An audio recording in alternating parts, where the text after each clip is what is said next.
নমস্কাৰ দৰ্শকসকল আৰু মই আনৰ বাতৰি ভিডিঅ'বোৰ নিদিও মই নিজৰ মুখেৰে কথা কৈ বাতৰি বনাম জয় আই অসম। ১ নম্বৰটো খবৰ আহি থকা ৯ নৱেম্বৰ তাৰিখে হিয়া আমঠুৰ জুবিন গাৰ্গক খুঁৱৰি ভাৰতীয় বায়ু সেনাই অনুষ্ঠিত কৰিব বিশেষ অনুষ্ঠান। আকাশমাৰ্গৰ পৰা পুষ্প বৃষ্টিৰে শ্ৰদ্ধা জনাব অসমৰ সম্পদ জুবিন গাৰ্গক আৰু আকাশমাৰ্গত বাজি উঠিব মায়াবিনী সুৰ। ২ নম্বৰটো খবৰ ICC মহিলা বিশ্বকাপৰ খিতাপ দখল কৰিলে টীম ইণ্ডিয়াই। বিশ্বকাপৰ ফাইনেলত ৫২ ৰানত জয়ী হ'ল ভাৰতীয় মহিলা ক্ৰিকেট দল। ৩ নম্বৰটো খবৰ বিশিষ্ট বাঁহীবাদক দীপক শৰ্মা মৃত্যু হ'ল।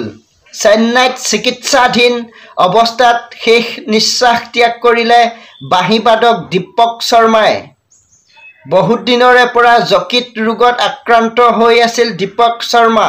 ৪ নম্বৰটো খবৰ বাদ্যযন্ত্ৰী বজোৱা ৰাজা বৰুৱা মন্তব্য জুবিন গাৰ্গৰ মৃত্যুৰ ষড়যন্ত্ৰকাৰীৰ দেহত ৰাইজৰ ফাওপাত লাগিব আৰু অসমৰ লাখ লাখ মানুহে জুবিনৰ মৃত্যুত কান্দিছে।